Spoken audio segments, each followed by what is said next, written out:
Good afternoon. As promised, here is your weekly video. As you can see, it is 5:27 and I am still in my office.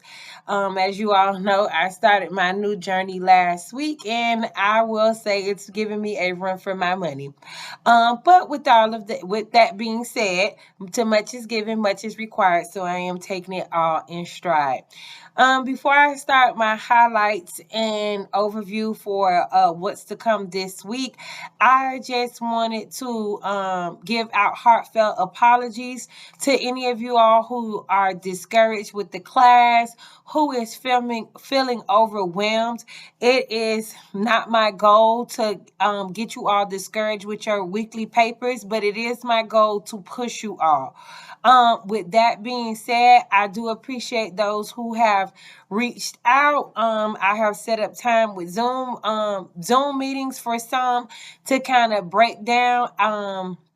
And my goal is not just about the grade, but it's about that you all are internalizing what these theories mean and how you can apply them over into your classrooms when you all become great teachers, intentional teachers, the magic teacher. That is what I am trying to build within you all. And again, I apologize if you all have been feeling overwhelmed. But with that being said, please reach out to me. I am not going to bite your head off. I am probably one of the most personal people, but I do set high expectations. So reach out. We can go over it if you feel like you want to correct it, whether it was from week 1 all the way up to week 4. I have no problem in doing that because, again, it's not just about the grade to me, it's about you having a clear foundational understanding. And with that being said, most of the hard work is done. I wanted to make sure that I laid a good foundation for you all with the theorists. I know some of you were not expecting so many papers, but we now get to have some fun. This week coming up, you are able to do a lesson plan using the multiple intelligence. And on that, I will be reviewing it tonight to make sure I did not leave anything out, to make sure that if there's something that needs clarification, that I make sure you have it before you all start submitting, because some of you all will start submitting that as early as Thursday. If you need more time, I know that I only put it down for a week, but I want good lesson plans, so I am going to update the assignment in Canva so that you all have 2 weeks for it instead of 1 week, so that we get some quality lesson plans.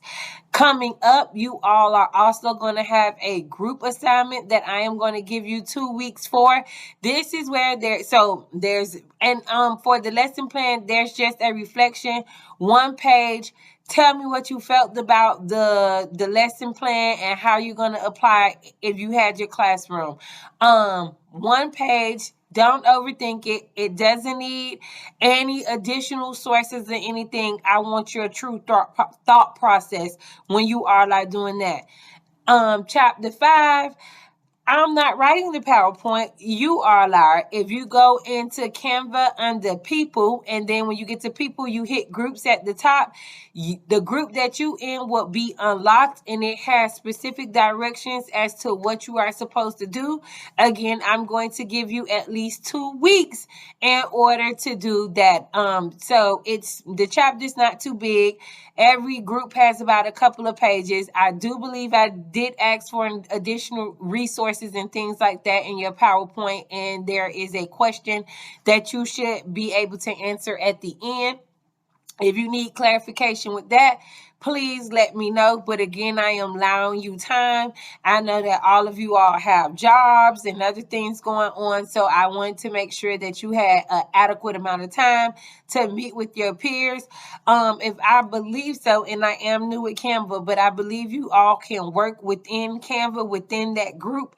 There is a discussion area there as well, so that you can all bounce ideas back. I know you all love Google. Many of you all send your papers papers that way, so you can create a PowerPoint or your slide decks there and Google and share out with your peers.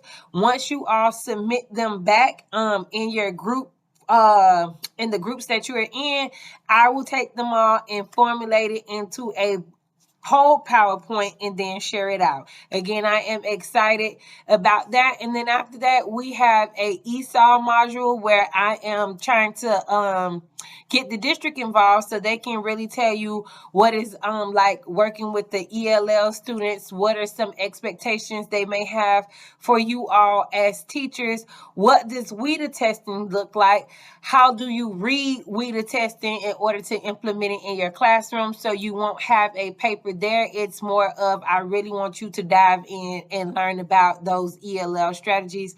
Our book briefly talked about them in a previous chapter, but there will be a whole module there. So again, I front loaded the hard work and now things should be getting easier and more exciting.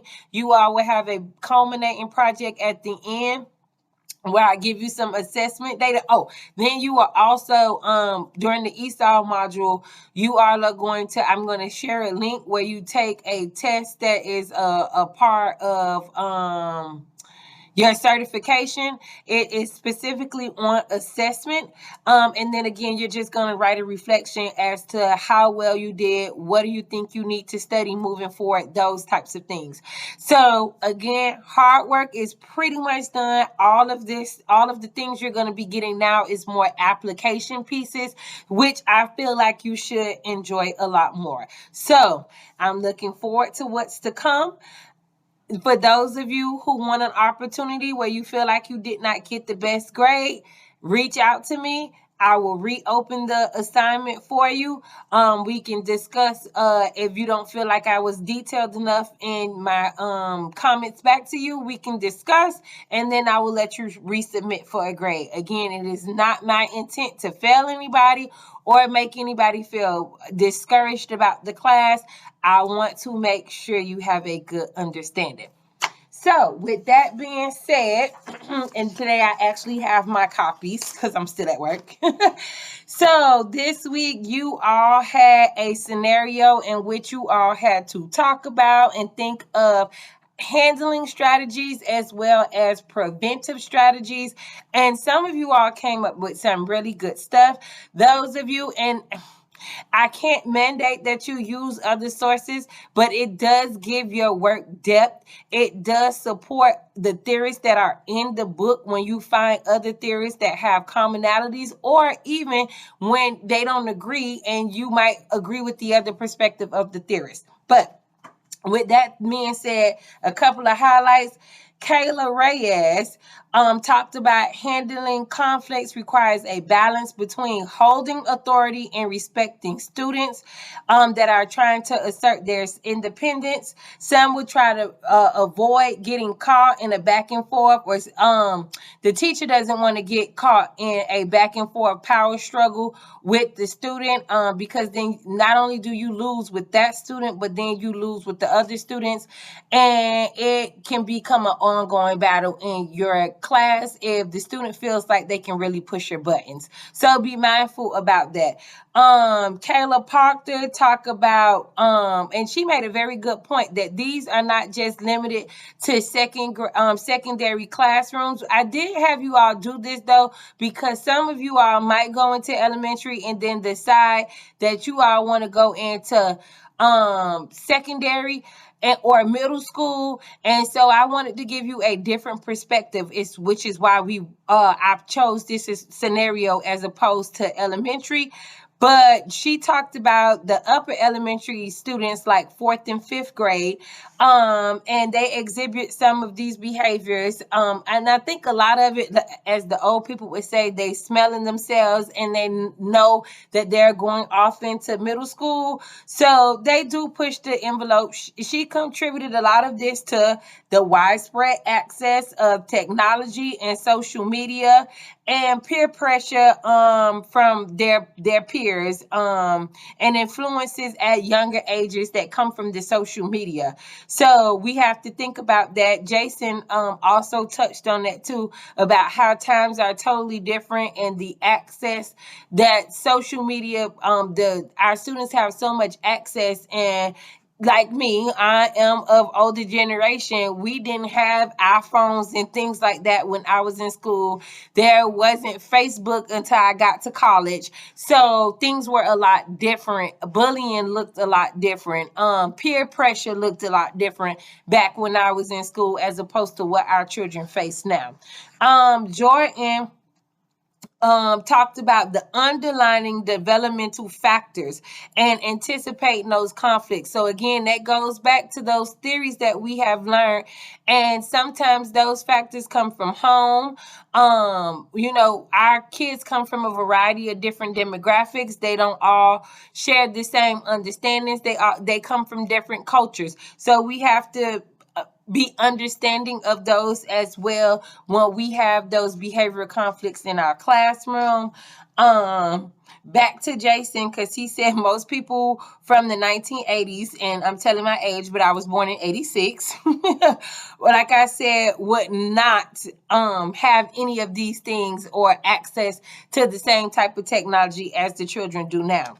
Alexandria talked about the rigid approach can make resistance more likely. So being too tough, you don't want to be too permissive either. So taking or making a balance, finding that balance within your classroom of firmness, trust, and understanding. Sometimes it can be hard, but some of you talked about in your papers making the classroom where the students are involved and developing the rules and the consequences to what goes on. You all talked about not getting in that battle in front of their other peers, taking them to the side and having that conversation with them as opposed to in front of the class. One, the student might get embarrassed, and two, now you're in a power struggle, and because he's embarrassed or she's embarrassed, you're going to continue the back and forth because now he or she has to save face with their friends. So we have to be mindful about that. And Felicia Lopez talked about the intentional teacher. And I want to bring up, when you talk about the intentional teacher in elementary, a lot of times when you get into the classroom, you can go back to their old teachers. Hey, and in saying that, you don't want to take all of their perspective, but they do offer a valuable background, so you kind of know what worked with them last year, what will work with them this year. Also knowing if they have an IEP, knowing if they have a 504, because these also play in our behavior issues, knowing kind of what their background life is like, or their life outside of the classroom is like, and reaching out to those parents. A lot of you talked about that as well. Making sure that parents are involved. Felicia also talked about the ruler approach: recognize, understand, label, express, and regulate. Help support students' emotional development and encourage self-reflection. One thing the school I'm at and my previous school has incorporated is something called the zones of regulation, something as adults we can be mindful of too. Some days we are in the red, some days we are in the blue. If you have a chance, just kind of look it up if you're not knowledgeable about it, but it does make us aware. So like our kids here, not today, Miss Ben, well, Miss Wright to you all, but it's Miss Ben at my job. But not today. I'm in the red zone. I'm in the yellow zone. They may need a quiet space for a few minutes. You may have to start your day with everybody else and then either get the mental health liaison involved, call home to see, hey, such and such came in with a very bad disposition today. I just wanted to reach out to see what's going on. Parents set their children off sometimes before they go to school. So we also have to be mindful of those types of things. But overall, you all gave some great insight into the scenario, and I really liked your perspectives this week. So good job. Moving forward, this week we are on student diversity. Again, like I just said, our students come from a variety of different backgrounds. So this chapter is going to talk about the socioeconomic status. You have the low income families, which have unstable housing, food insecurity, limited resources. The list can go on, which all affect our students' learning and also make them an attendance issue at school, which also affects their learning. Then you have our middle class families who have a lot more resources. Sometimes the mom is stay at home, the dad works, so there's a parent there to help them at home with homework. When they go home, they're exposed to a lot more cultural things outside of school that builds background knowledge when they're dealing with things in school.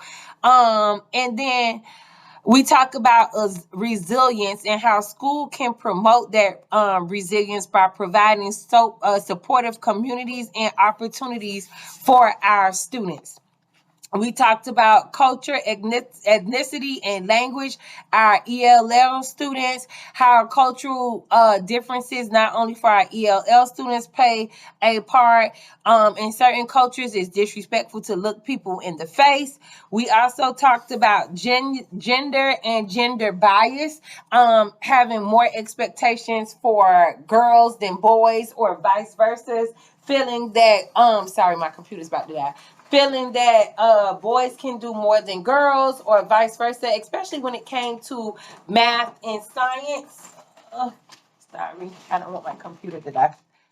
Give me 1 minute, guys.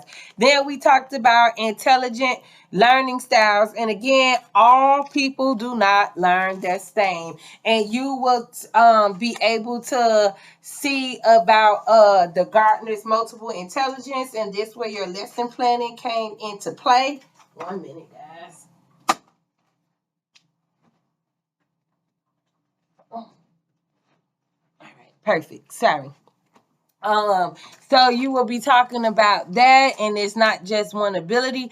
And some learn by kinesthetics. Some students are learn more by the naturalistic approach. So when you do your lesson plan, remember you had to pick 3 different things and how you were going to 3 different intelligences and how you were going to gear them in your lesson plan. And then finally, it talked about the intentional teacher. And an intentional teacher respects students' differences, but also holds high expectations for everyone. They use strategies like cooperative learning, tutoring, multicultural education to improve outcomes. And above all, equal treatment, high standards, and celebrating the strengths of all students. I look forward to what your lesson plans look like. Again, I am going to update the timeline on your lesson plan. The one for the group project does not give a timeline, so I will post it in each group, especially when I expect a due date for the assignment. And then that's like I said, so also somebody brought up that I did not give a quiz. I purposely did not. I am waiting for the midpoint, and then you all will have a midterm, which is going to be all multiple choice. I just kind of want to know what you know. It's not to ding you all. I just want to know exactly what you've learned, and kind of make it easy, because again, I know you all are over the papers at the moment. And then we will move from there. So the one in the syllabus is tentative. I will be updating it by next week. So if you see some changes, I will put on the announcement board when I change it. Also, discussions. Again, I am learning Canva. It doesn't let me just making a discussion and add where I can grade you all. So I am figuring my way out with that, but you all will receive grades. I don't make you do anything I don't make you do anything that I don't feel you should get a grade for. So you all will receive a grade for discussions. Have a wonderful week, a productive week. For those of you who are in classrooms. Try incorporating some of these things, even if you are just a TA or RBT. Some of these theories that you have learned, try to incorporate them. I'm just curious to see how they work. You can shoot me an email if you tried any of them. I just kind of want your perspectives. Have a great week, a productive week, and I will see you again next Tuesday.